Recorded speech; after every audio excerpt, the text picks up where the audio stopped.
Merci, messieurs. Merci beaucoup. Merci beaucoup de m'avoir rejoint sur scène pour cette deuxième table ronde donc de Tektronix. Je vais vous présenter à nouveau.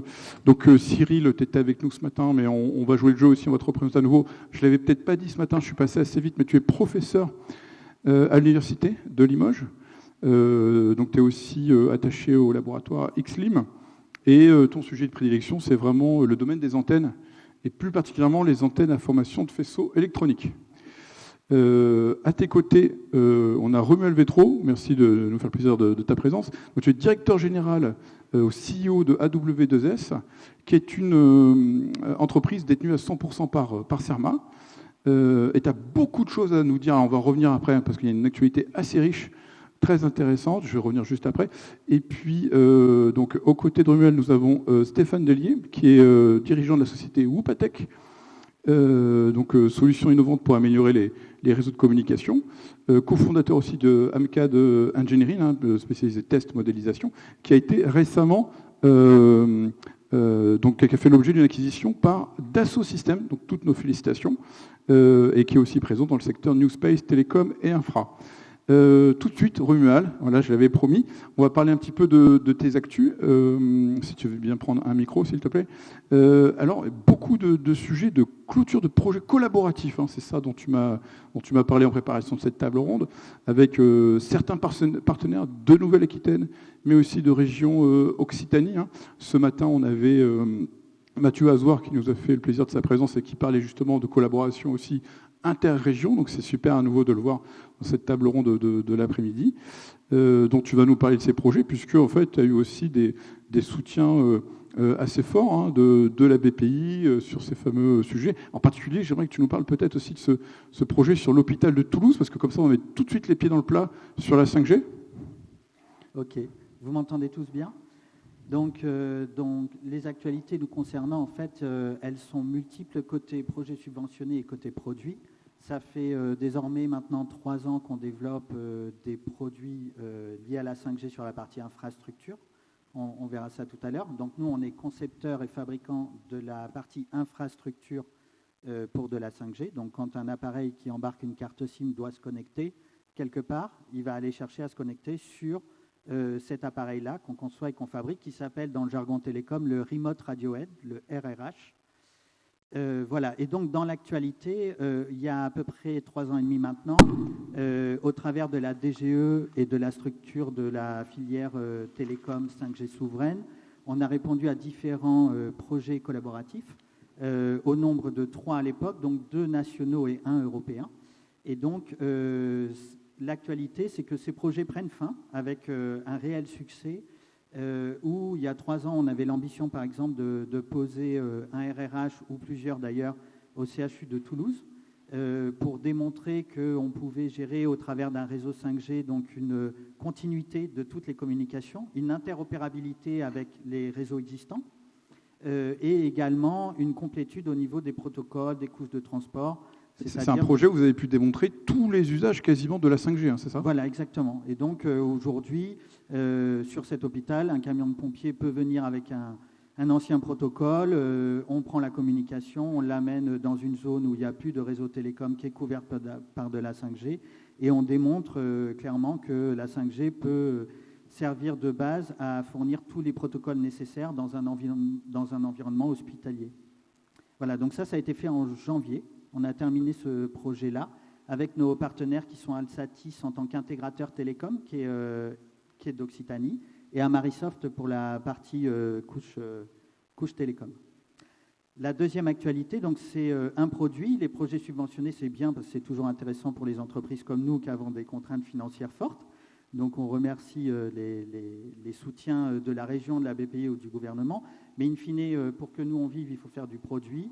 Et donc, ce projet-là subventionné a mené à bien toute une étape de R&D qui nous permet donc d'annoncer cette année la venue d'un RRH 5G low cost parce que son application, c'est les réseaux privés, ce n'est pas le télécom.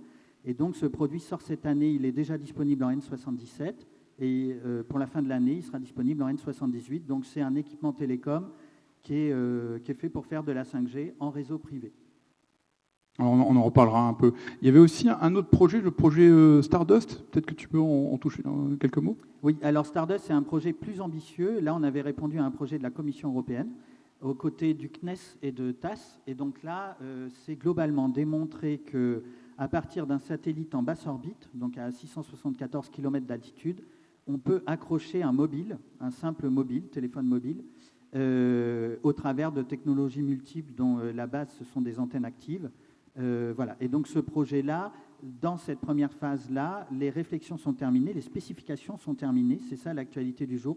Et on passe en ingénierie, c'est-à-dire qu'aujourd'hui, après s'être mis autour de la table pendant près d'un an et demi, avec un groupe qui est donc français, italien et une partie gérée par la partie européenne de l'ESA, on va là se mettre au travail, c'est-à-dire développer l'antenne active qui nous permettra de faire la démonstration qu'un satellite peut accrocher un simple mobile sur Terre. C'est super, ça, de très belles actualités, mais c'est pas tout. Il y a encore autre chose. Il y a un nouveau projet qui sort. On fait toutes les actualités à ce moment-là. Néo, c'est ça ? Alors, Néo, c'est le produit dont je viens de parler. Ah pardon, d'accord. Parce que moi, ce que j'avais compris, c'est que aussi l'intérêt, c'était vraiment finalement proposer des équipements. Alors, tu n'as peut-être pas donné le nom du produit, c'est peut-être ça, mais Oui, moins coûteux, c'est ça, qui embarque davantage de fonctionnalités. Donc, c'est quand même une promesse séduisante. Oui, tout à fait. Donc Néo, si vous voulez, c'est un équipement, c'est une plateforme en N77 aujourd'hui, demain en N78, qui permet d'être déployé au sein d'une entreprise, tout simplement, pour déployer un réseau 5G privé et apporter toutes les qualités. L'idée, c'est poser une tête radio dans n'importe quelle usine, en fait. C'est ça un peu oui, la vision. Hein. Comme vous déploieriez un réseau Wi-Fi, là, il s'agit de déployer un réseau 5G. Pour faire de la 5G privée. Exactement. Voilà, super. Donc super, grâce à Romuald, on met les pieds dans le plat tout de suite, c'est très intéressant. Cyril, je souhaite te donner la parole maintenant. Donc on a vu là, une entreprise qui est pleinement engagée sur le sujet de la 5G, un industriel qui nous montre une vision en marche des usages, des besoins identifiés. Mais toi, avec ton regard d'enseignant, chercheur au sein du XLIM, et après la présentation qui a été faite tout à l'heure de Nicolas, qu'est-ce que tu retiens vraiment? C'est quoi la substantifique moelle que tu retiens? Des caractéristiques essentielles de ces réseaux avec ton regard? Alors, si je dois donner la réponse purement chercheur au début, j'aurais dit un super terrain de jeu. Mais, en fait, un terrain de business aussi, visiblement. Ouais, aussi, hein. Mais on va dire côté académique, nous, on ne fait pas de business, donc on le voit un petit peu différemment. Mais par contre, si on cherche à être un peu plus pragmatique derrière, en fait, c'est une façon de mettre en œuvre des travaux de recherche qui, jusque-là, étaient souvent réservés à des secteurs extrêmement élitistes. Donc, notamment, là, j'ai entendu le terme d'antenne active. Donc, c'est typiquement un domaine sur lequel on travaille, par exemple, sur mes activités, où on travaille dessus depuis plus de 10 ans. On peut rappeler ce que c'est pour les non-initiés, peut-être? Une antenne active, c'est aussi, effectivement, comme Nicolas le présentait tout à l'heure, c'est une antenne qui va être capable d'orienter son faisceau pour transmettre des données dans une direction privilégiée. Et si on parle vraiment d'antenne active, il y a plusieurs façons de faire cette orientation dans l'espace. Ça suppose qu'on a ce qu'on appelle des amplificateurs distribués derrière chaque petit élément rayonnant qu'on a vu sur la photo de Nicolas. On avait tout un tas de petits carrés qui sont les éléments rayonnement de l'antenne. Et donc, ça veut dire que chacun va être associé à un amplificateur. Le sous-entendu, c'est la conso énergétique, c'est ça, l'optimisation? Il y a tout un tas de choses, on peut effectivement en parler énormément, mais c'est historiquement des choses qui étaient réservées au domaine spatial, au domaine militaire, et qui avaient du mal à trouver des applications pour, on va dire, des marchés de masse.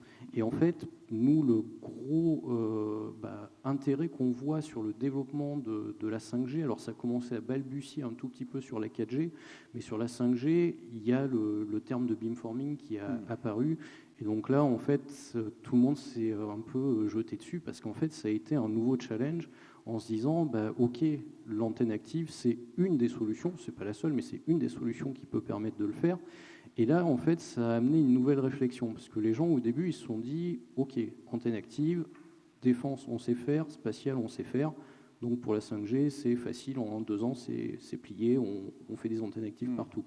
Sauf qu'il y a 2-3 petits détails auxquels les gens n'ont pas pensé quand ils ont vu l'objet de loin. C'est que quand on veut faire une antenne active, on a parlé effectivement de consommation énergétique, donc c'est un des éléments clés dans l'optimisation. Et il y a aussi la façon de faire l'antenne active qui est aussi à revoir, à repenser. Parce que dans le domaine militaire, dans le domaine spatial, les antennes sont en général un petit peu coûteuses. On a des dispositifs qui permettent notamment de protéger tout ce qui est en amont de l'antenne, de parasites, d'interférences, de problèmes alors pour simplifier, on va dire, de retour d'énergie qui pourraient endommager les équipements. Et ça, le problème, c'est que pour l'intégrer sur des dispositifs 5G de masse, il faut réussir à diminuer les coûts. Diminuer les coûts, ça veut dire, premier réflexe, on essaie de faire sauter tous ces étages de protection. Sauf que quand on les fait sauter, derrière, on ne peut plus utiliser le concept tel qu'il était au départ, donc il faut le retravailler. Et donc ça, pour tous les laboratoires de recherche, ça a été un très très bel exercice, parce que ça a amené à repenser la façon de concevoir un peu ces systèmes-là, les penser plus globalement par rapport à ce qu'on disait ce matin. L'antenne active, c'est un vrai élément dans la 5G qui oblige à faire travailler tous les cœurs de métier ensemble de l'électronique, parce qu'il y a plusieurs composants. Il faut travailler les interfaces. C'est plus juste un assemblage de boîtes noires, c'est vraiment l'interface qui va faire qu'on pourra optimiser le système final. Et donc ça a obligé à repenser le système, et en fait ça a noué pas mal de collaborations entre des académiques, des industriels, avec des nouvelles spécifications. Et donc ça a vraiment dynamisé le secteur de la formation de faisceaux. Ça a vraiment été révélateur. Pour moi, c'est vraiment la 5G qui est le révélateur de la formation de faisceaux. Alors, je vois tout le monde qui hoche la tête. On a eu le regard de la vision de Romuald, la tienne, Cyril. Stéphane, en tant que PME, j'avais aussi envie de t'interroger. Alors, PME maintenant, qui est passé en partie chez Dassault Systèmes. Comment est-ce que tu perçois justement ces caractéristiques essentielles de la 5G pour toi dans ton quotidien? Qu'est-ce que tu retiens? Tu as retrouvé quoi, la même chose, le débit, la réduction du temps, de latence? Il y a autre chose aussi qui sort? Tu m'avais parlé peut-être d'hétérogénéité.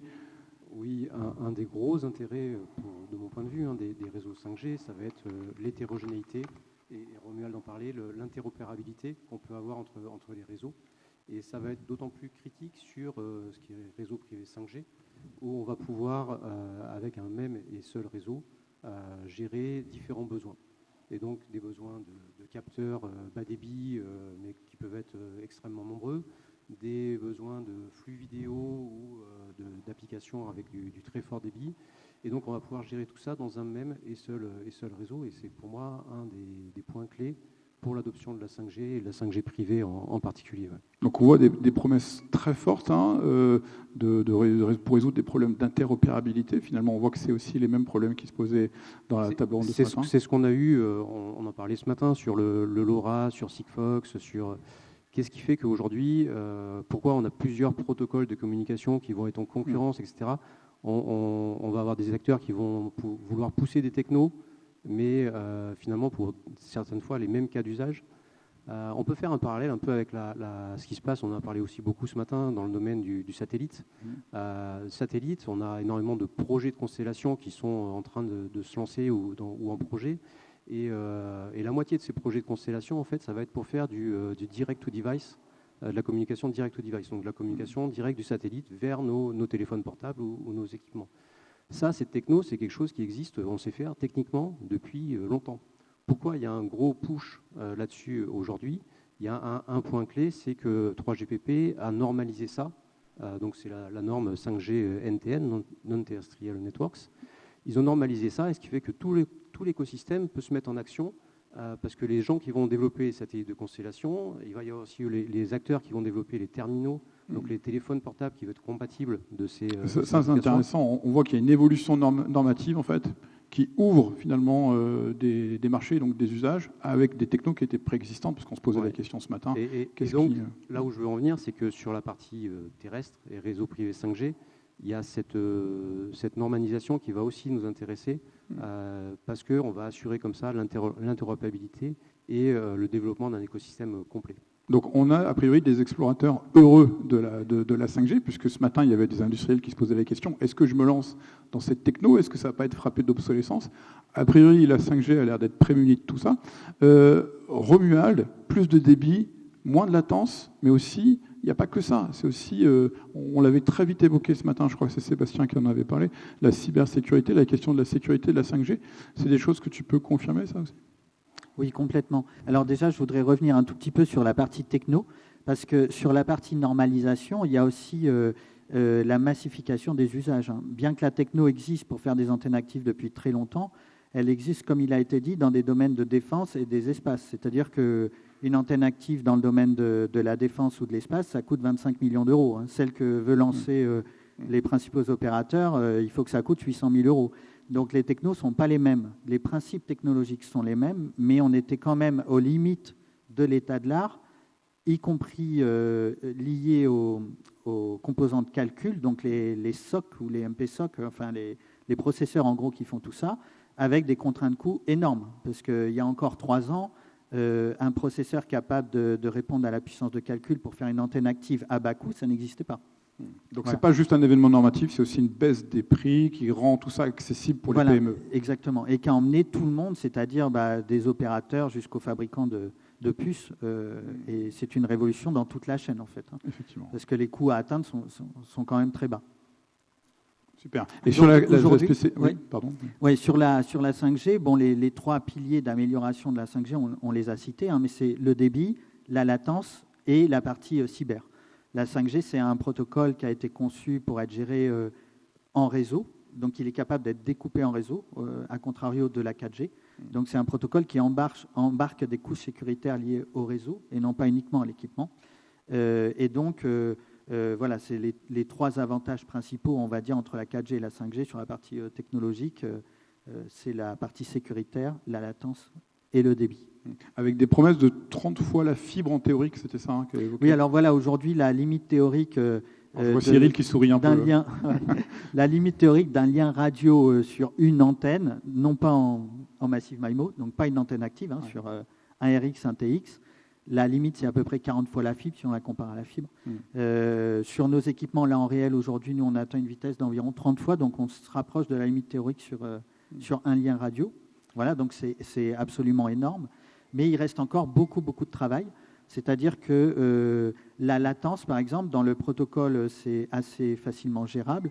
Mais il faut savoir que, par exemple, si dans un environnement comme ça, on voulait un hotspot indoor 5G, pour tous avoir la 5G sur notre téléphone, il n'y a pas qu'une histoire de latence, il y a aussi une histoire de désagrégation. Alors, je crois qu'on en a parlé un tout petit peu là. C'est-à-dire que la 5G, c'est un protocole qui désagrège différentes couches aussi pour fonctionner dans le cloud. Et ça, c'est très important à comprendre parce que, par exemple, quand un utilisateur avec le téléphone mobile veut se connecter à un hotspot qu'il y aurait ici, le seul aujourd'hui dans les protocoles télécoms qui est capable de lui donner l'autorisation, c'est ce qu'on appelle le cœur des réseaux. Le cœur de réseau qui est généralement déporté.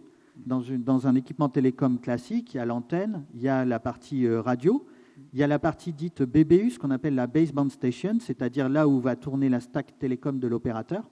Et c'est là-dedans que sont embarqués les droits.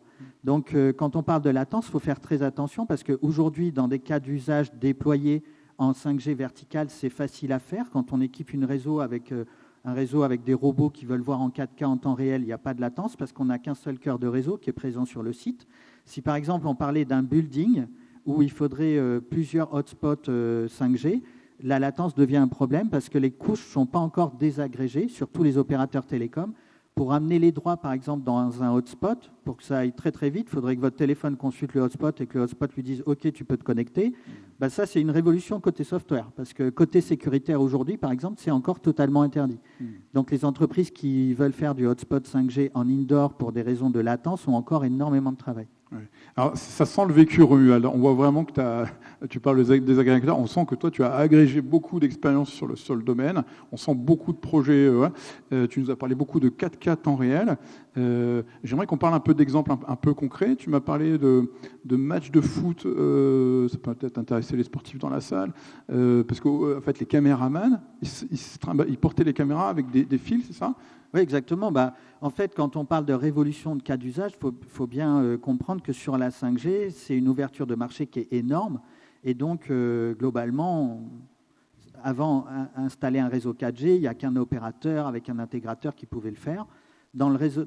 Déployer un réseau 5G aujourd'hui, n'importe quel DSI un peu câblé peut faire ça.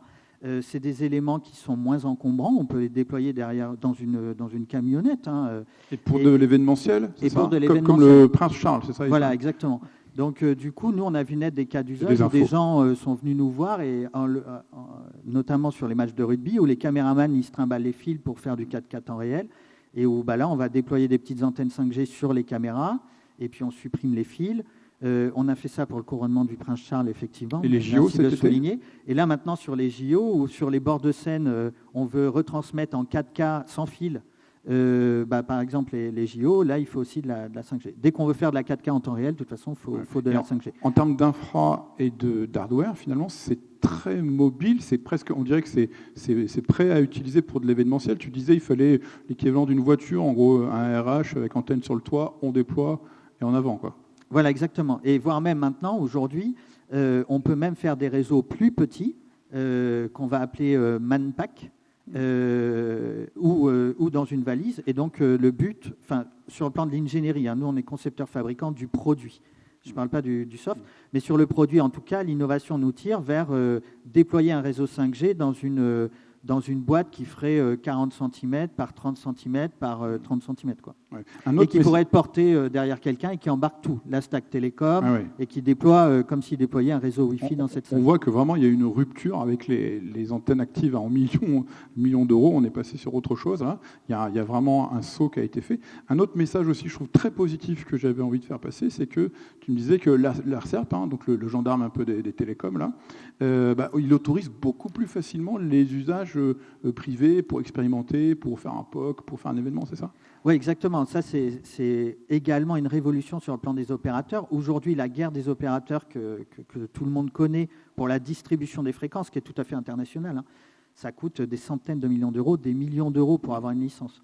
Donc sur la 5G, c'est l'avènement de la 5G verticale, des réseaux dits privés, ont forcé les consortiums télécoms, notamment Networld et les réglementations internationales, à définir des bandes d'usage libre, en fait.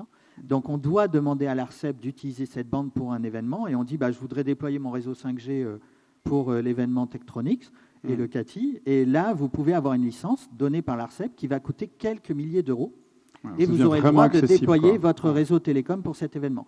Donc ça, c'est très important. Donc aujourd'hui en France, il y a la N38 et il y a la N77. Voilà. Et dans le monde entier, c'est plutôt porté par la N77 et la N78. Et pour d'autres pays, la N79. Mais en gros, la Terre entière s'est harmonisée sur globalement 3 bandes de 5G ouvertes qui sont des licences distribuables à des gens qui ne sont pas des opérateurs. Alors, Stéphane, toi, c'est plutôt la NTN on jargonne un peu là, mais c'est plutôt la NTN qui te parle, c'est ça? Non, pas uniquement. C'est un des sujets très en vogue chez nos clients, effectivement. C'est un gros sujet avec de tendance là, avec les nouvelles constellations de satellites, c'est ça qui arrive. Donc les nouvelles constellations de satellites sont effectivement quelque chose qui est où il y a beaucoup de monde qui travaille dessus sur le sujet, mais on intervient aussi sur les bandes plus classiques 5G, N77, 78, donc entre les bandes. En France, c'est 3.4, 3.8 et puis 3.8, 4 gigas. Et toi, est-ce qu'on te consulte pour des visites royales, des matchs de rugby, ou c'est autre chose? Non, nous, on est plus en amont des développements produits par rapport à W2S. On va plutôt aider nos clients. On intervient, nous, dès la conception des composants, donc des circuits électroniques qui vont être ensuite dans les antennes Massive MIMO, par exemple. Une tendance qu'on voit aujourd'hui, donc on est sur ces bandes classiques 5G, une tendance qu'on voit depuis, je dirais 6 mois, c'est assez récent, c'est sur les bandes FR3. Donc FR3, c'est les bandes de fréquence entre 7 et 24 gigas, qui sont les prochaines bandes 5G, 5G Advance, peut-être 6G, on va voir. Mais on a des clients qui lancent des projets, alors ce n'est pas des déploiements pour 2024 ou 2025, mais on a des clients qui lancent des projets sur ces bandes-là. Parce que c'est quoi au final? C'est un bon compromis si on a des solutions, des problèmes dont parlait Romuald avec de l'indoor, outdoor, c'est ça? C'est un super compromis entre la couverture, parce qu'on peut le débit, parce qu'on peut faire plus de débit, mais il faut monter en millimétrique et on a des problèmes de couverture.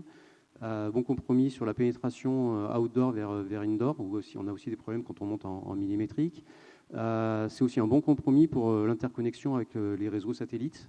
Donc c'est des bandes qui portent pas mal de promesses pour la 5G Advance, la 6G peut-être demain. Et les cas d'usage que tu perçois, c'est quoi? On sait aujourd'hui, Romuald en parlait, il y a un gros enjeu pour les opérateurs d'avoir des bandes de fréquences. C'est des millions d'euros et des appels d'offres, etc., qui sont très coûteux pour les opérateurs et où ils n'ont jamais assez de bandes.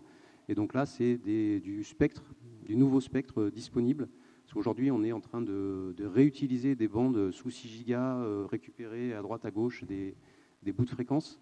Là, on va chercher plus de place en fréquence, sans monter non plus dans le millimétrique où qui a des contraintes assez fortes. Alors, le titre de cette table ronde, c'est « Quelle place la 5G va-t-elle prendre dans l'industrie ?» Si ça avait été « La 5G va-t-elle prendre dans l'industrie ?» tout court, je pense qu'on aurait pu arrêter la table ronde tout de suite et dire « Bah oui, c'est bon, on rentre chez nous ». Mais on voit, Cyril, que c'est pas juste est-ce que la 5G ça va prendre, c'est finalement comment ça va être perçu, quels sont les avantages dont les différents acteurs se saisissent, et que ce soit au niveau industriel, au niveau professionnel. A priori, toi, tu as perçu un vrai besoin d'unifier les systèmes de communication, à la fois sur des échelles médianes pour les sites industriels, mais aussi sur un ensemble plutôt d'écosystèmes plus vastes. Tu pensais aussi au futur du véhicule autonome. Alors, est-ce que c'est un sujet qui va voir le jour? Est-ce que c'est pareil, on a du mal à savoir quand est-ce que la fusée va vraiment décoller? Est-ce que tu avais justement un commentaire à apporter, toi, de ton regard à nouveau, assez spécifique, qui n'est pas celui de Romuald ni de Stéphane, puisque tu as une casquette un peu différente, justement de ces cas d'usage que tu vois apparaître? Alors effectivement, d'un point de vue recherche, le véhicule autonome, on se dit que c'est quelque chose qui doit forcément émerger dans les prochaines années, parce qu'en fait c'est quelque chose qui est dans les tuyaux depuis quasiment 20 ans. Donc du coup, aujourd'hui, face à la façon dont la 5G peut apporter des réponses sur de l'interopérabilité, et ça c'est un des maîtres mots autour de la 5G, eh bien en fait on est aux portes de ce que pourrait être le réseau d'infrastructure autour du véhicule autonome. Parce qu'aujourd'hui, ce qui, de mon point de vue, est un frein sur le véhicule autonome, c'est que chacun y allait un petit peu de son protocole, de son implantation ou de sa vision du réseau. Et en fait, l'unification qui est permise autour de la 5G doit pouvoir apporter des solutions.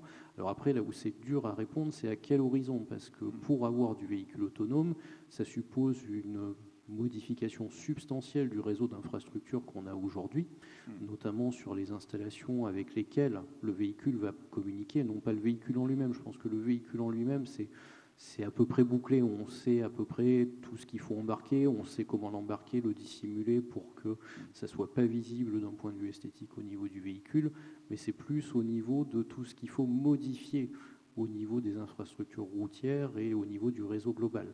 Donc ça va aussi nécessiter un coup de pouce aussi au niveau des décisionnaires qu'il peut y avoir pour aller vers ça. Donc ça ne sera pas fait, il y aura du mal à aller vers ce déploiement. Pour moi, ça me fait un peu penser, pour faire une analogie un peu avec ce que Starlink a fait, c'est un peu le coup de pied dans la fourmilière de Starlink. C'est en gros, avant que Starlink dise on va mettre des terminaux partout pour faire des antennes actives au sol, pour des applications qui sont autres que de la défense et du pur spatial, donc pour faire du multimédia et de la communication. Tout le monde a dit ouais, ok, ça marchera jamais, c'est beaucoup trop ambitieux. Parce que personne ne veut payer l'infra, c'est ça l'idée? Ouais, l'infra est colossal quand même derrière. Donc eux, ils ont, alors ok, avec des moyens colossaux, ils ont réussi à mettre quelque chose en œuvre. Et là, un peu le sentiment, nous, d'un point de vue académique, c'est en gros tout le monde est en train d'essayer de ramer derrière Starlink pour essayer de dire, bah, ok, il y a d'autres solutions que Starlink pour essayer de faire des comme avec des satellites pour faire autre chose. Et sur le véhicule connecté... Et toi, tu as vu un vieux projet avec le CNES, je ne sais pas si tu veux en dire un mot. Alors, lié à la 5G, c'est ça? Alors, c'est quelque chose qu'on est en train de recycler pour la 5G, okay. Mais effectivement, c'est une idée qu'on a développée avec le CNES il y a 10 ans. Donc en fait, on parlait tout à l'heure d'antenne active, on a dit que c'était quelque chose qui était consommateur d'énergie parce qu'il y a un ampli derrière chaque voie. Et en fait, à l'époque, nous, on avait décidé d'avoir une approche complètement à contre-courant en se disant, plutôt que de tout alimenter, on ne va pas alimenter tous les éléments qu'il y a dans l'antenne. Et on va quand même réussir à vous reconfigurer le réseau pour que ça envoie l'énergie là où on veut. Donc sur le papier, c'est une idée qui existe dans les ouvrages depuis les années 70, mais qui n'avait jamais été vraiment formalisée complètement. Et pour vous donner un exemple simple, c'est hérité du principe de fonctionnement des antennes râteaux que vous avez pour la TNT. Donc l'antenne Yagi, c'est le râteau que vous avez sur le toit. Sur ce truc-là, il n'y a qu'un seul élément qui est alimenté. Le reste, ça s'alimente par des couplages. Et on envoie l'énergie, on forme un faisceau dans une direction qui est figée, mais on le fait. Donc là, nous, on avait fait évoluer ce concept en se disant, on ne le fait pas avec quelques brins dans un râteau, on le fait au sein d'une antenne qui va contenir quelques centaines de voies. Dans ces centaines de voies, on n'en alimente que 30%. Tout le reste s'auto-alimente par couplage. Et la subtilité, c'est qu'avec des approches qu'on avait mis en œuvre à l'époque, on sait anticiper et calculer les couplages a priori pour dire il faut configurer l'antenne de telle ou telle façon pour que l'énergie aille à tel ou tel endroit. Donc c'était très orienté spatial à l'époque. Et c'était une idée où on s'était dit peut-être qu'un jour ça pourra servir à autre chose. Parce que là, c'était vraiment pour faire du terminosol à l'époque, pour faire du contact satellite. Et aujourd'hui, on a des ouvertures pour aller le déployer sur des systèmes autour de la 5G. Je pense qu'Anthony en parlera tout à l'heure. Il y a un projet qui pourrait arriver dans les prochains mois qui s'appelle FlexoGreen autour de la 5G. Et ce type d'antenne serait redécliné et adapté à la 5G à l'intérieur du projet pour trouver un nouveau trade-off, toujours pareil, un trade-off technico-économique en disant on cherche à réussir à satisfaire le besoin utilisateur pour un réseau privé 5G et par contre on essaye de ne pas faire exploser la consommation et le coût du système. Cette solution d'antenne pourrait contribuer. Ouais, très, très intéressant. On voit que tout le monde n'avance pas à la même vitesse, au même rythme.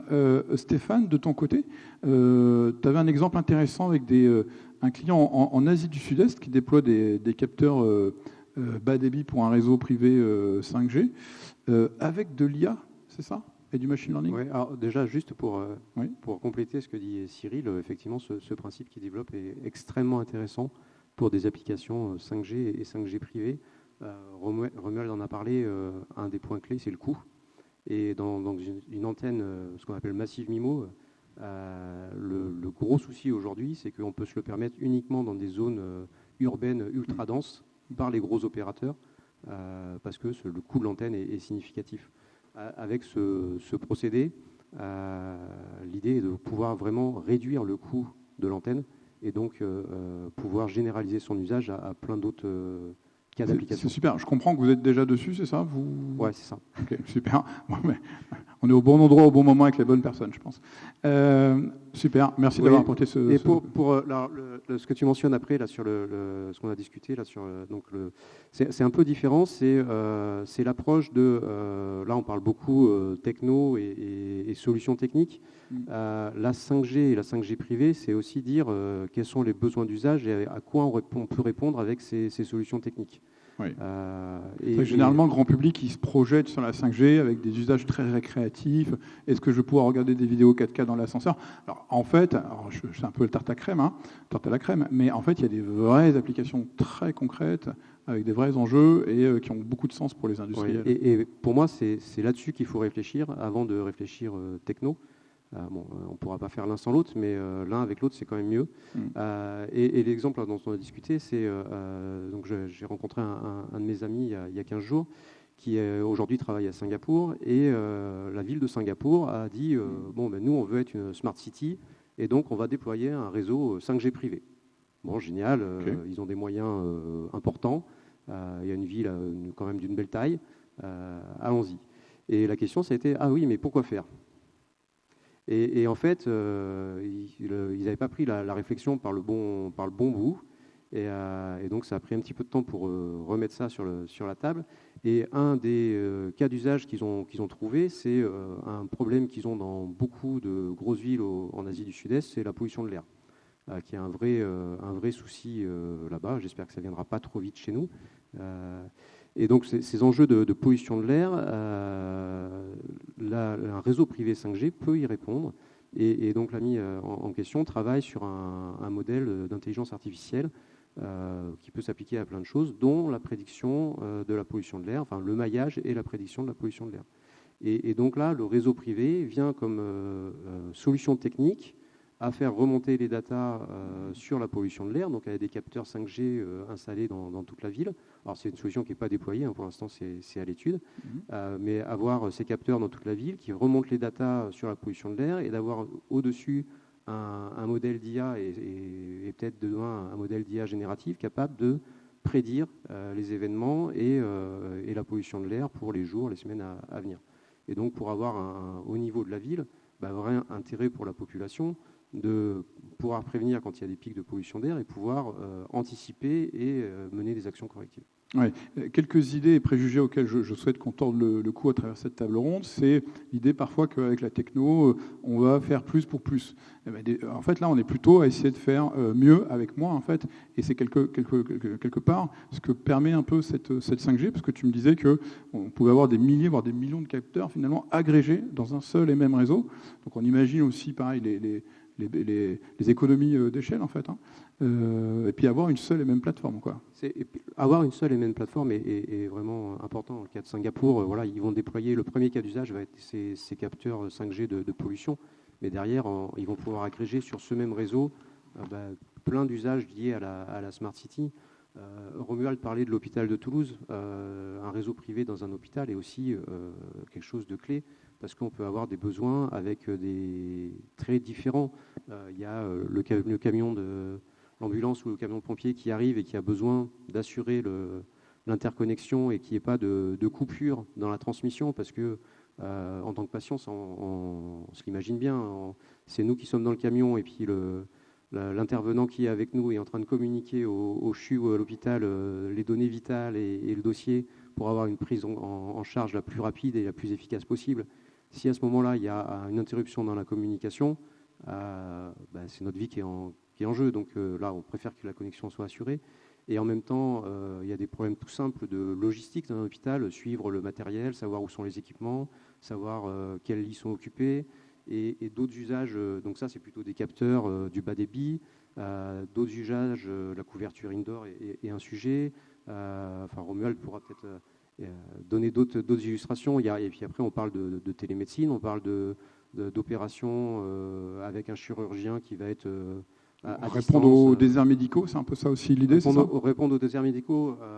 Nous, on a discuté avec le CHU de Limoges, et en fait, suivant, ils ont un service de maternité et ils font partie d'un groupement hospitalier, et ils ont des services de maternité déportés dans d'autres groupements hospitaliers, mais les chirurgiens obstétriques n'ont pas le même niveau suivant les établissements.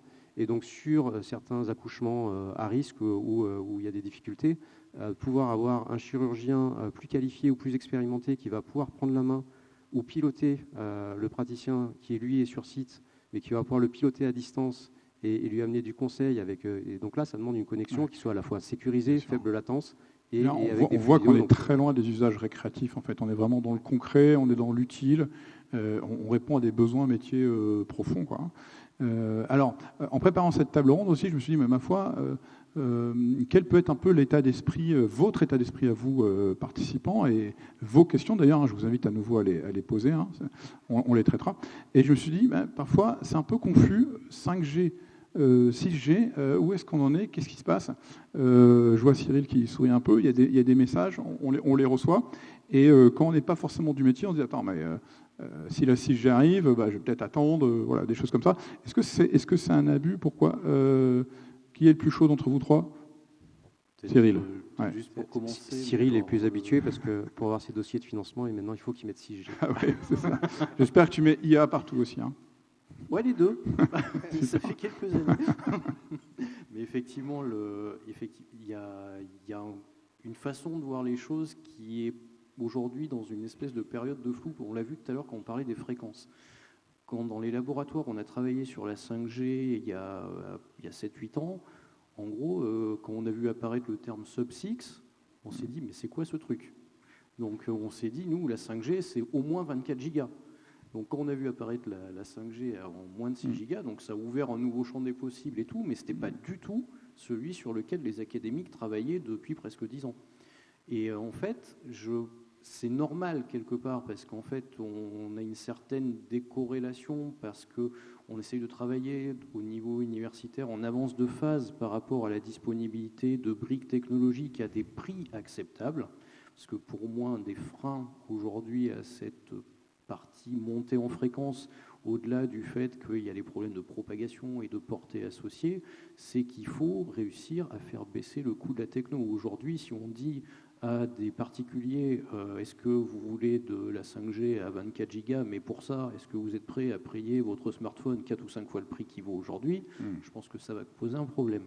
Donc il y a ça qui est aussi lié aux drivers économiques qui sont aujourd'hui essentiellement liés au tout début par les opérateurs. Et ça fait le lien avec c'est peut-être cette vision qui est très différente entre les usages de la 5G d'un point de vue très grand public, parce que d'un point de vue marketing, les opérateurs de téléphonie martèlent le terme 5G depuis quelque temps et c'est associé à un usage récréatif, comme ça a été dit. Mais la 5G, pour beaucoup de monde, c'est essentiellement ce qui a été dit juste avant. C'est des usages très professionnels, très liés à l'industrie, pour améliorer la qualité de certains services, pour améliorer le confort de tout un tas de domaines d'application, que ce soit les véhicules, que ce soit dans le domaine médical ou le domaine industriel au sens large. Et là, aujourd'hui, il y a vraiment énormément de choses qui seront faites dans les prochaines années. Et donc la 6G, en fait, la 6G, aujourd'hui, nous, pour donner un exemple, la 6G, aujourd'hui, les fréquences minimum auxquelles on travaille, c'est au moins 60 gigas, et ça peut aller jusqu'à 300, voire 600 gigas dans certains labos. Donc on est d'accord que, tel que c'est prévu aujourd'hui dans les roadmaps, la 6G est censée être plus ou moins commercialisée vers 2030, mais ça va être une 6G opérateur téléphonie. Donc ça va plus être un sub 6, ça va être un sub 15 probablement, ça va être quelque chose entre 7 et 15 gigas, parce que en fait il y aura encore un décalage entre on va dire entre le faisable, le viable et le ouais, désirable peut-être. C'est ça. Et ça, c'est ce qui fait qu'aujourd'hui il y a cette rupture-là. Donc ce qui permet aujourd'hui de démocratiser et espérer qu'on aille un petit peu plus loin, c'est qu'il y a des progrès qui sont faits, notamment pour la montée en fréquence, sur certaines technos de puces, sur certaines choses qui sont faites, notamment autour des constellations, dont la 5G va pouvoir hériter, puisque le distinguo constellation de satellites pour des usages non 5G aujourd'hui et la 5G pure telle qu'elle est envisagée sur des applications professionnelles, la frontière est très très mince sur les équipements qu'il y a derrière. Donc là, ça va pouvoir peut-être permettre de diminuer les coûts dans les prochaines années, mais pour moi, l'écart est entre la vision qui peut en être faite sur l'utilisation de la techno dans le futur et le réalisme économique du terrain. Oui. Alors, ce qui est intéressant, Romuald, c'est que toi, tu as aussi une certaine hauteur et un regard un peu international sur le sujet. Et ce que tu me disais, c'est que c'est normal, en fait, de parler de 6G maintenant. On a besoin de s'organiser, de se coordonner. C'est ça que tu perçois ? Oui, exactement. Il faut savoir que dans les protocoles télécoms, il faut quand même 10, 15, 20 ans de collaboration internationale avant qu'il y ait des standards définis. Aujourd'hui, on parle de la 5G. La 5G, il y a de nombreux métiers où il n'y a pas encore de standards définis. Donc, voilà, la 6G, et pour autant, dès lors qu'on met en œuvre de manière technologique de réels cas d'usage sur un protocole, ce qu'on fait aujourd'hui sur la 5G, on voit de manière assez spontanée et assez rapidement qu'est-ce qui manque au regard des technologies d'une manière générale liée à l'état de l'art. Aujourd'hui, par exemple, dans la 5G, globalement, ce qui manque, c'est l'IA. Il n'y a pas d'IA de prévu dans la 5G.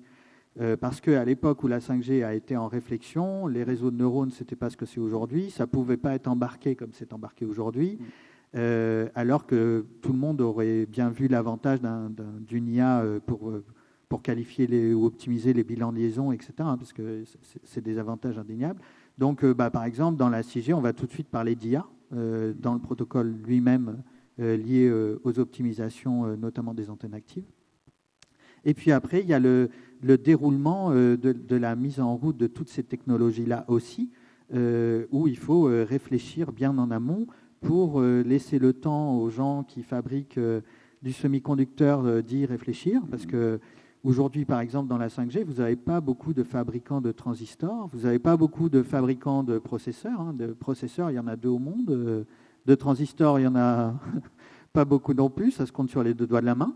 Donc, quand on va avoir des enjeux sur la 6G, il faut bien laisser le temps à ces sociétés-là, qui sont comme NXP, onsemi, Intel, AMD, de se préparer, de mettre en œuvre des puces qui vont pouvoir répondre à tout ça. Et ça, c'est plus que 10 ou 15 ans. Et sur les usages pressentis, qu'est-ce que tu perçois? Cette IA, elle va nous apporter quoi concrètement? Elle va nous aider à optimiser quoi? La conso énergétique, c'est ça l'idée? Les antennes, qu'est-ce qu'elles vont apprendre? Qu'est-ce qu'elles vont automatiser? La conso énergétique et la sécurité, c'est vraiment les gros paliers des différents protocoles. Donc évidemment que la 6G, elle devrait être encore plus efficiente. Le rendement aujourd'hui, c'est vraiment un point clé pour le monde entier dans le télécom. Le rendement, le poids, il faut réduire les émissions radio, il faut réduire la consommation énergétique. Donc ça, c'est sûr. Après, nous, ce qu'on pressent, c'est un petit peu ce dont on parle aujourd'hui, si vous voulez, c'est que la 6G, ce sera que des antennes actives, quasiment. On peut se dire que le gros RRH que vous voyez avec 4 antennes, ça, dans la 6G, globalement... parce que l'efficacité des antennes actives, c'est-à-dire de mettre plus de petites antennes à plus faible puissance, globalement, c'est ça qui sera instigé dans la 6G. Alors que dans la 5G, on peut travailler encore sur du MIMO 2.2 ou du MIMO 4.4, c'est-à-dire un équipement qui embarque 4 antennes. On peut travailler sur de l'antenne active aujourd'hui en 64 par 64, 128 par 128. La 6G, globalement, ce sera un protocole ultra efficace pour les antennes actives. Nous, on le pressent comme ça. C'est super. On voit que finalement, ça nous sécurise aussi d'avoir ces feuilles de route qui sont établies, de se coordonner sur les standards, de discuter de finalement comment est-ce que les choses vont être déployées, de savoir quelles sont les étapes qui vont suivre. Donc, parce qu'il y a beaucoup d'industriels qui se posent la question, est-ce que j'y vais, est-ce que j'y vais pas? Là, on voit qu'on est sur des choses très sérieuses avec des visions court, moyen et long terme finalement. Ouais. On a parfois aussi des réactions, alors là on est un peu plus grand public, je ne peux pas faire l'impasse sur le sujet, parfois des réactions un petit peu épidermiques, parfois des crispations des opinions publiques, et il semble que ça revienne à chaque génération, 3G, 4G à chaque fois. Est-ce que vous voulez réagir à ce sujet? Romuald, toi tu m'as dit un truc très intéressant, c'est que quand même, il fallait le dire, c'est que la 5G, c'est quand même un protocole beaucoup moins polluant que la 4G et qui va permettre de réduire la consommation et donc aussi de réduire les émissions. Donc là, on est vraiment, si on veut vraiment prendre à cœur les sujets d'impact environnementaux, la 5G, a priori, a de belles choses à elle, quoi. Ah oui, bien sûr. En fait, il faut faire le distinguo entre la partie communication grand public, où là c'est récréatif, et on peut se poser la question d'avoir la 4K dans un téléphone pour visionner des images en 4K ou autre, et réellement l'apport en termes de technologie, de ce pourquoi les gens ont travaillé pendant si longtemps. La 5G, c'est un protocole qui est extrêmement efficace, mais à des points qu'on ne pourrait même pas imaginer.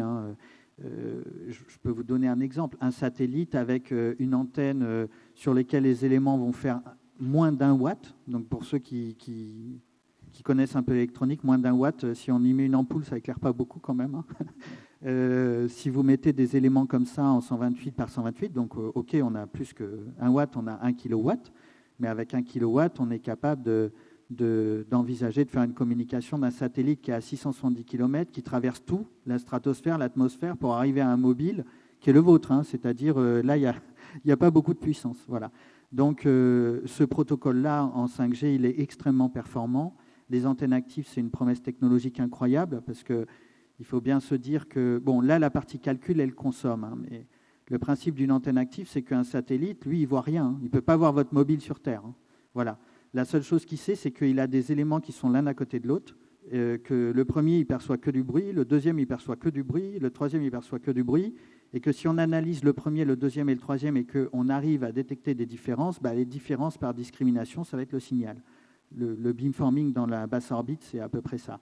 Et penser à un protocole pour une telle efficacité, ça revient quand même à se dire que ça, dans des technologies de 2G, 3G ou 4G, c'était complètement inenvisageable. Et à l'époque, il faut bien se remémorer les puissances des émissions, ne serait-ce que pour la téléphonie ou les liens militaires ou après la télé. On parlait de plusieurs dizaines de kilowatts sur des tours énormes, quoi. Voilà. Ouais, donc les protocoles télécoms, quand ils avancent, généralement, on a une efficience énorme sur le plan du rendement. Ouais, c'est une pédagogie qui est vraiment nécessaire. Merci Romuald.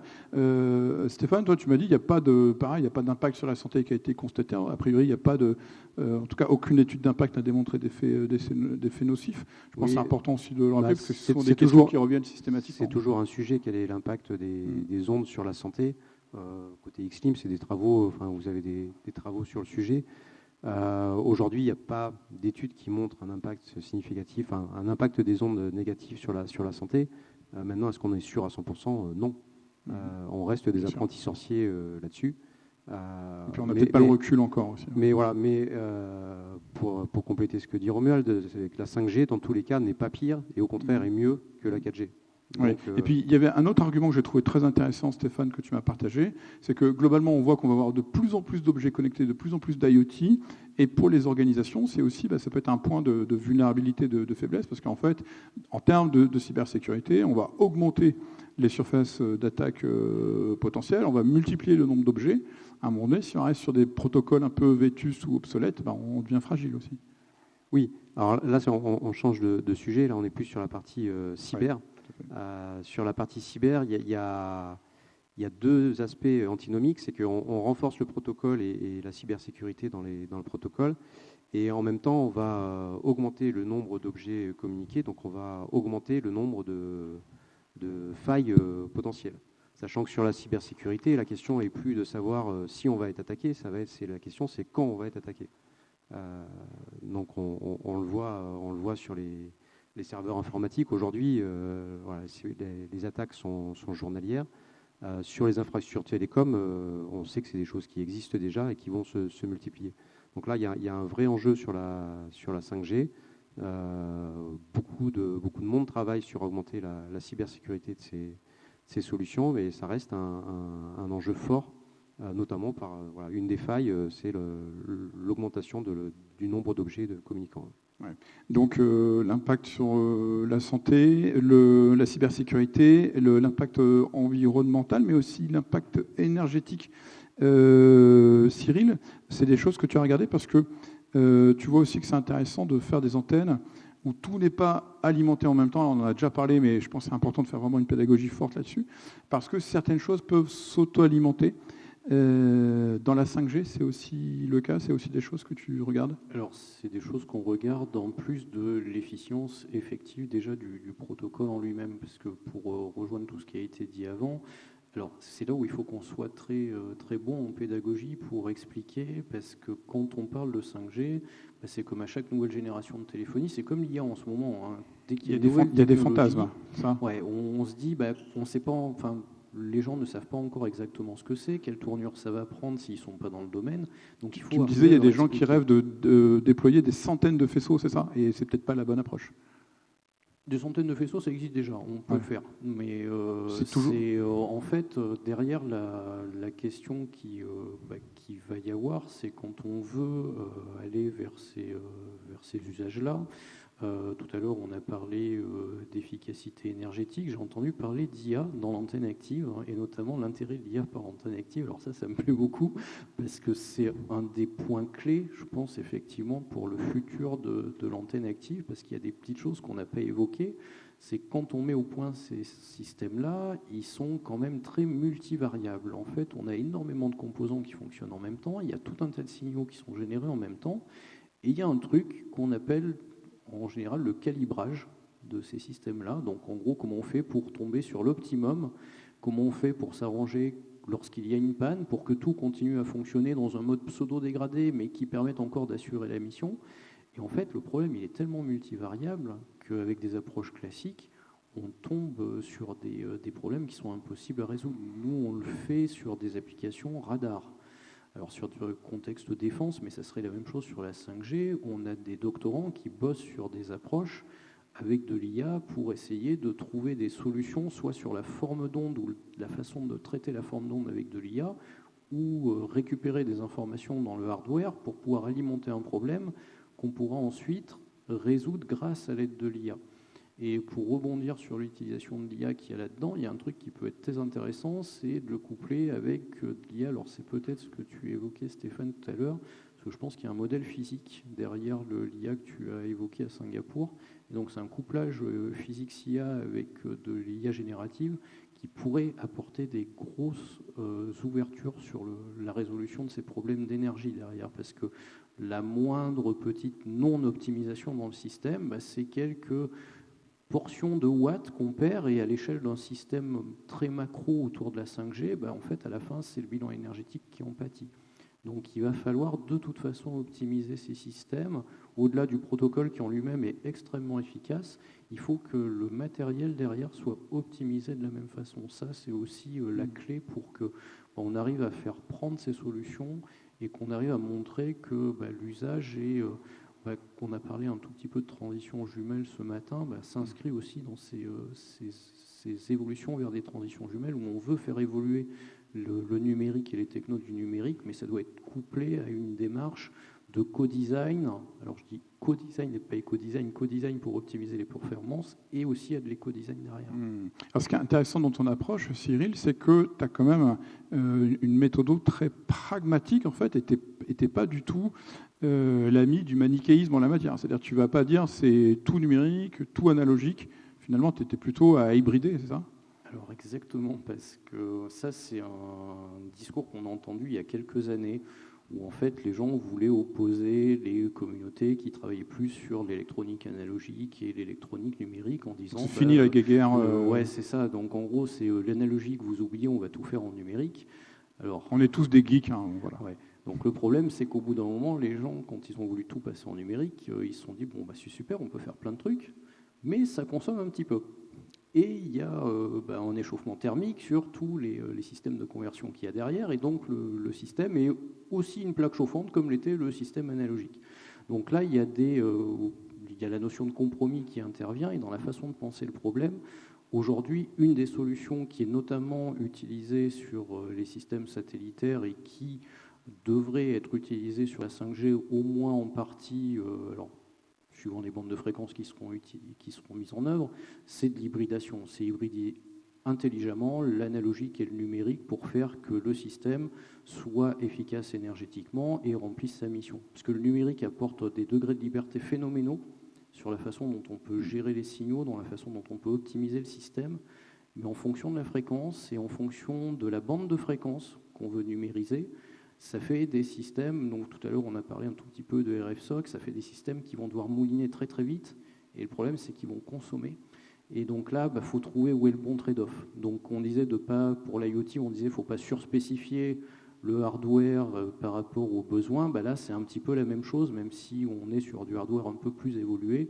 Il va falloir travailler intelligemment en hybridant les technologies, en attendant de pouvoir faire progresser le numérique pour que les coûts dans le futur diminuent, mais surtout l'efficacité énergétique diminue. Donc sur l'analogique, il y a des progrès aussi qui sont faits en parallèle, mais les deux vont évoluer de front à mon sens.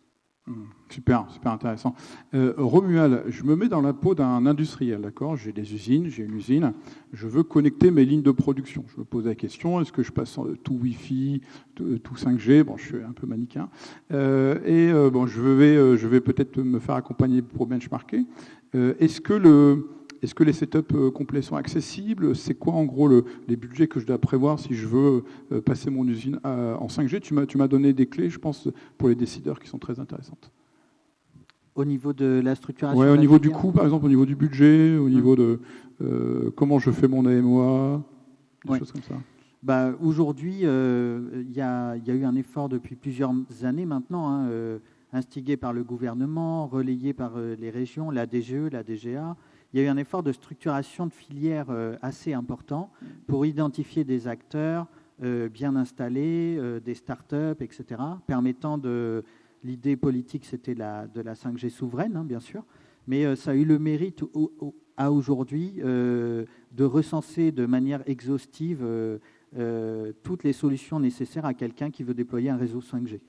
Voilà, donc déjà, la première réponse, c'est que quelqu'un qui veut déployer un réseau 5G, qu'il appelle Woopatech, System, Cerma, ou Alsatis, ou Amarisoft, etc., il peut avoir une solution intégrée, francophone, ou européenne aussi, mais aussi francophone en tout cas, totalement souveraine, et qui va comprendre la totalité des métiers nécessaires à On est sur la quel mise en route quel budget à peu près d'un réseau 5G. Aujourd'hui, un réseau 5G industriel, ça coûte entre 60 et 100 000 euros pour une usine. Donc c'est un budget qui est pas énorme au regard de ce que coûte l'électricité. C'est ça, moins que la partie électrique. Voilà. Média. C'est à peu près le prix d'un POC 5G, incluant la totalité des équipements. Hein. Je mets la stack télécom là-dedans.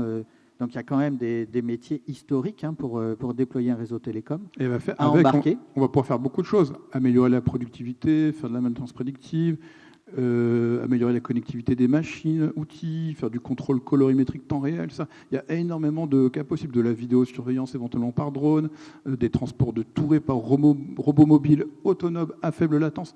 Il y a énormément de choses possibles. Exactement. On a un peu résumé tout ça, mais ce qu'il faut retenir sur la partie 5G industrielle, ce sont les cas d'usage aujourd'hui qui sont ouverts.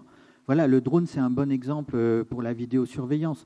Quand on doit faire de la vidéosurveillance sur un parc qui fait 1 hectare, on peut faire ça en Wi-Fi, par exemple. Quand il faut faire surveiller une base militaire qui fait 30 hectares, là, c'est pas la même. Il faut pouvoir déployer un réseau 5G pour pouvoir aller voir avec un drone ce qui se passe. La partie robotique, tout ce dont on a parlé. Et après, ce qu'il faut peut-être rappeler aussi, c'est l'interopérabilité et les protocoles. C'est-à-dire qu'aujourd'hui, quelqu'un qui déploie une usine, il va vouloir peut-être de la vidéosurveillance, de l'IoT, de la télémesure, que ces robots communiquent. Il voudra des téléphones pour le personnel. Tout ça, c'est des protocoles différents aujourd'hui. Les téléphones radio pour le personnel dans une entreprise, c'est du DECT. L'Internet, c'est du Wi-Fi. Il y a du Bluetooth. Il y a de la 4G pour le réseau télécom.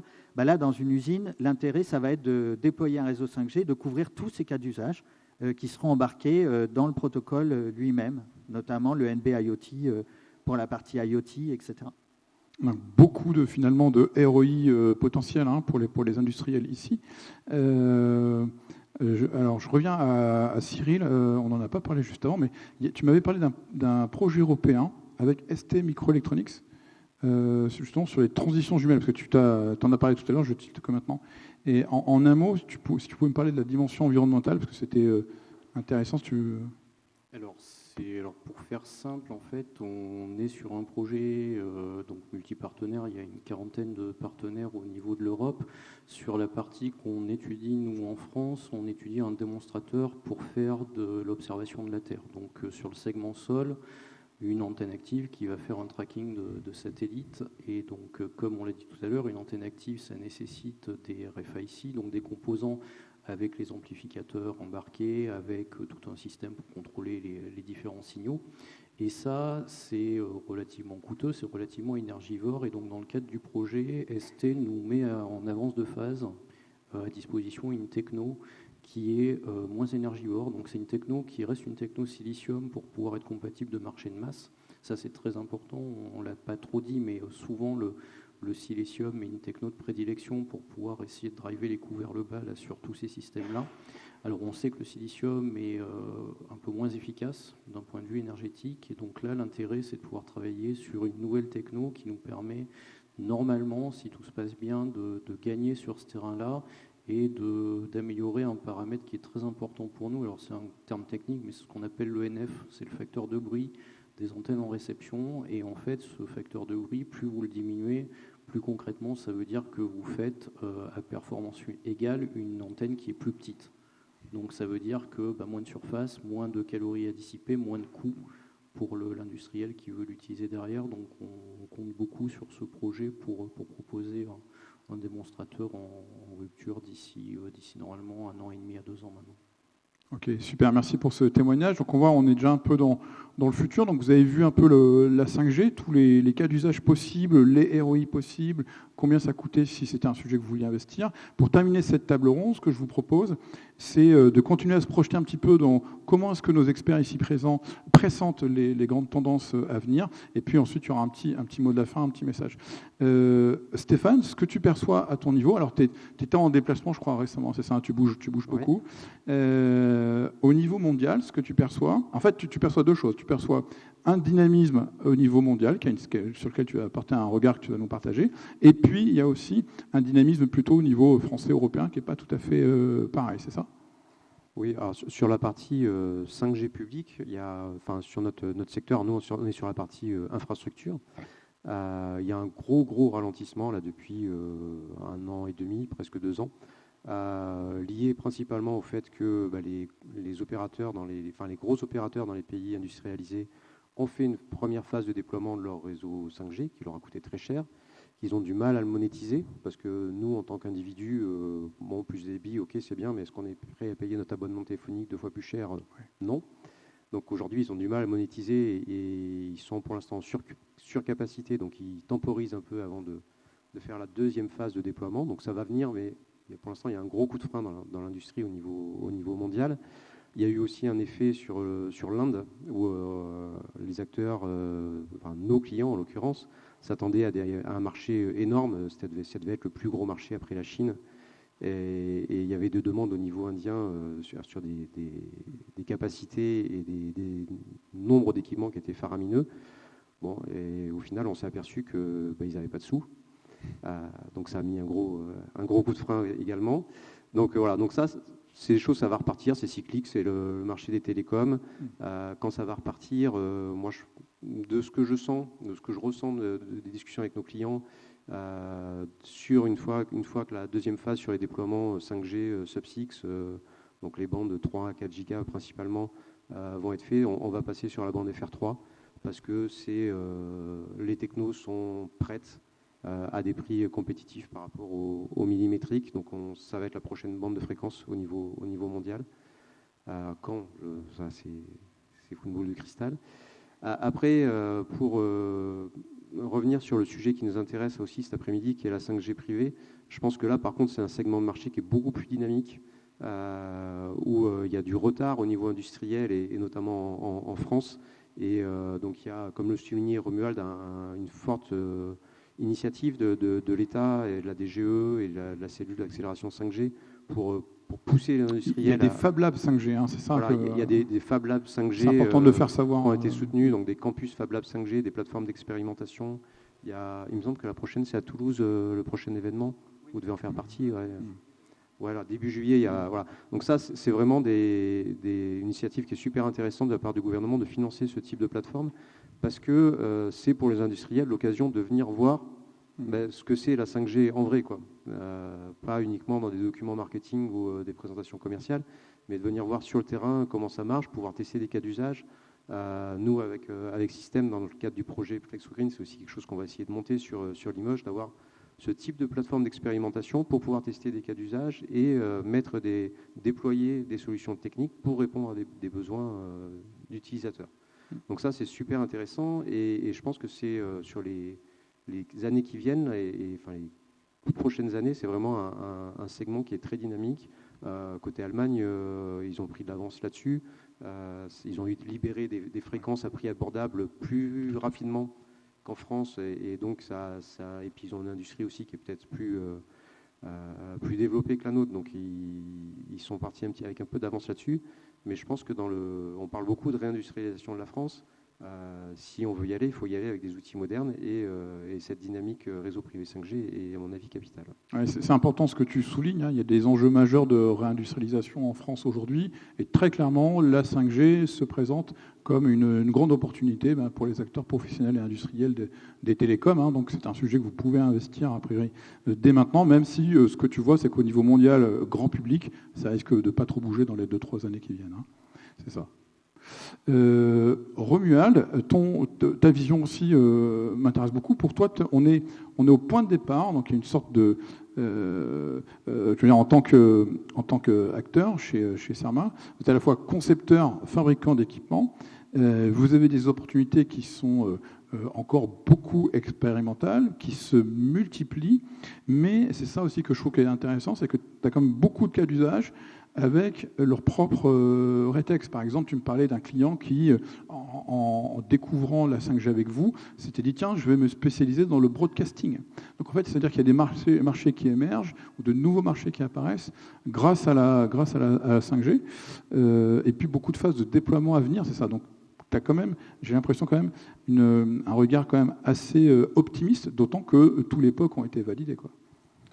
Oui, voilà, sur la partie, si on voulait faire 3 parties de 5G, il y a la partie 5G réseau privé. Celle-là, elle est tout à fait prête. C'est-à-dire qu'aujourd'hui, il y a bon nombre d'équipements qui existent à différents coûts pour différents cas d'usage. Il y a une compétition saine, voilà, même outre-Atlantique, hein, des deux côtés. Voilà. Les prix de marché sont désormais sensiblement les mêmes à l'international.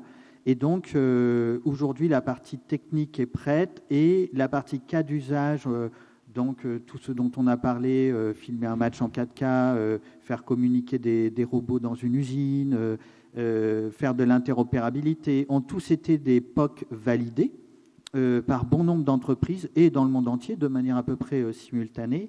Donc nous, ce qu'on perçoit aujourd'hui, c'est maintenant des demandes plus directes de clients qui savent ce qu'ils veulent et également des sociétés de conseil. Donc là, c'est important de reparler des Fab Labs. En France, il y a plusieurs Fab Labs. Il y en a un à Paris qui a été fait par Orange. Il y en a un du côté de Grenoble ou Aix-en-Provence, là, tenu par Unitel et Firecell. Il y a Alsatis à Toulouse, qui est un intégrateur très innovant. Il y a déjà des gens, en fait, que l'électricien qui construit une usine peut aller consulter et dire, bon, ben voilà, moi, dans mon usine, je veux de la téléphonie, je veux pouvoir avoir un drone qui fait de la vidéosurveillance, donc des cas très concrets qui n'ont rien à voir avec le télécom. Et ces gens-là vont faire la traduction technique et, pour certains, même aller jusqu'à l'installation. Donc aujourd'hui, on est sur un marché qui est en train de s'ouvrir et dont la partie technique est quand même construite. Voilà. Sur la partie antenne active, donc là qui est plus compliqué, hein, pour les opérateurs, je rejoins totalement ce qui a été dit. Aujourd'hui, il y a eu bon nombre d'expérimentations. Nous-mêmes, on a fait un projet national avec une antenne active qui montre des résultats qui étaient exactement ceux qu'on voulait atteindre. Et ce qu'on voit, c'est que bon, la demande en réel des opérateurs télécoms, là, autant il y a 3 ans, il fallait des antennes actives partout en France parce qu'on savait ce que ça voulait faire. Autant là, aujourd'hui, on parle de phase d'expérimentation, de 10 villages par-ci, 20 villages par-là. Donc nous, on sent un ralentissement également au niveau des opérateurs. Et après, il y a un autre marché très, très dynamique, c'est celui dont on a parlé, c'est l'antenne active dans des nouveaux cas d'usage, la stratosphère, la basse orbite. Alors là, c'est très dynamique, l'ingénierie n'est pas au point. On n'a pas encore déployé, même Elon Musk n'a pas encore déployé de constellation qui puisse accrocher un mobile. Voilà, c'est plus compliqué que ça, ou qui puisse communiquer avec de l'IoT. On commence à démontrer la faisabilité. Voilà. Donc aujourd'hui, la connexion d'un satellite jusqu'à un mobile est démontrée, et elle a même été démontrée il y a à peu près un mois en Bluetooth par une société française dont j'ai perdu le nom. Donc on a démontré quand même qu'on pouvait accéder à un équipement Bluetooth sur Terre depuis la basse orbite. Oui. Et donc là, c'est le marché pour nous, il en est encore à l'état d'ingénierie, c'est-à-dire que l'état de l'art n'est pas figé, les technologies... on ne sait pas trop où est-ce qu'il va falloir aller. Voilà, dans tous les cas, ça sera du travail sur l'antenne, du travail sur l'équipement amplificateur, le transistor, et du travail sur le digital. Et dans tous les cas, ces 3 branches technologiques devront travailler de concert pour pouvoir le déployer. Donc là, c'est un marché dynamique sur le plan de l'ingénierie, mais il n'y a pas de développement de constellation dont la technologie est mature pour faire un mesh autour de la Terre pour du mobile. Ouais, c'est ça, important de le dire aussi. Mais tu vois aussi que chez les donneurs d'ordre, on parle quand même de plus en plus de déploiement. En tout cas, on annonce des choses, c'est ça, on se projette aussi quand même. Ah oui, là, au niveau des donneurs d'ordre, très concrètement, il y a eu beaucoup de startups qui ont développé des nouveaux cas d'usage, donc qui se sont spécialisés sur tel cas d'usage, qui connaissent pour certaines des gros succès. Voilà. Il y a également, dans tous ces cas d'usage-là, les acteurs historiques qui détiennent les marchés, donc ceux qui fabriquent les usines, les électriciens, les distributeurs électriques, des gens comme Rexel, Legrand, des gens qui n'ont rien à voir avec la partie télécom, qui commencent à s'intéresser à la 5G parce qu'ils ont compris qu'on pouvait déployer de la 5G comme on déploie un réseau Wi-Fi aujourd'hui, globalement. Ils ont saisi en tout cas cette accessibilité. Et donc là, effectivement, il y a une grosse mouvance autour des acteurs, même dans le BTP, tout simplement, où des gens qui construisaient des usines hier ou des architectes se disent, bon, bah, maintenant, moi, il faut que je mette la 5G dans le package. Voilà. Donc ça, c'est en train de venir. Et pour nous, bah, c'est un marché qui va être... là, on est au début. Donc sur les 5, 6, 7 ans à venir, on compte réellement sur le fait que ce soit un marché qui connaisse une croissance presque logarithmique, parce qu'une fois que ce sera considéré comme une technologie standard à déployer dans l'usine tout aussi bien que le Wi-Fi ou le DECT, il devrait y avoir de gros volumes. Ouais, on voyait les perspectives présentées par Nicolas tout à l'heure qui étaient assez fortes. Tu me parles de croissance aussi. On est vraiment à la fin de cette table ronde avec le mot de la fin. 25 à 30% de croissance par an. Bravo chez AW2S Serma. Ça veut dire aussi que tu recrutes en fait. Oui, alors merci de le souligner.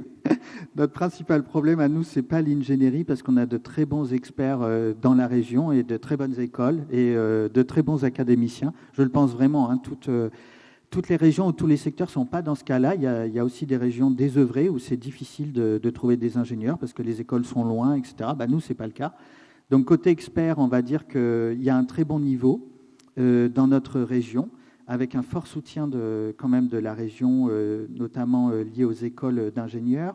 Aujourd'hui, on voit deux problématiques. Nous, c'est la formation analogique. Donc là, je fais un appel du pied. Tous les jeunes veulent faire du digital. Comme on l'a dit tout à l'heure, il n'y aura pas d'amélioration sur le plan digital sans la partie purement analogique. Donc aujourd'hui, il y a un peu un déclin d'attractivité pour les jeunes ingénieurs à faire de la RF et de l'analogique. Et je peux vous assurer que pourtant la carrière est aussi prometteuse que dans le digital, parce qu'un ingénieur RF, il va acquérir au fil de sa carrière une connaissance empirique indescriptible que nous n'arrivons pas à sortir pour un junior à sortie de l'école, ce qui n'est pas le cas dans le digital. Dans le digital, c'est le contraire. Une fois qu'un junior a bien acquis les derniers outils, la philosophie, il va être efficace très rapidement. Dans la RF, ce n'est pas vrai. Un ingénieur, pour prendre un projet comme ce dont on parle, il lui faut 15 à 25 ans d'expérience. Là, on est vraiment dans la réindustrialisation. Clairement, on a besoin à nouveau... Voilà, on a besoin d'analogiciens, de RF. C'est le premier. Donc, je sais qu'il y a beaucoup de...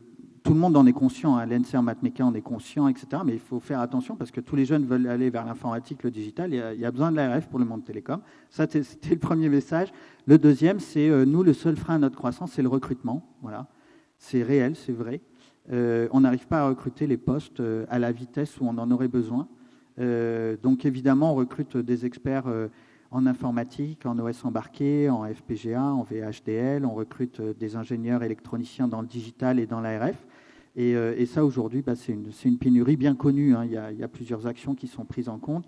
Voilà, on remercie d'ailleurs Système, le CATI, Tektronix, qui quand même drive au travers de tous ces événements une certaine transmission pour les jeunes, pour avoir plus de disponibilité au niveau des écoles, etc. Mais aujourd'hui, les profils sont rares quand même. Oui, et puis montrer que ce sont des sujets passionnants, techniquement, hyper intéressants aussi, parce qu'il y a des impacts sociétaux derrière.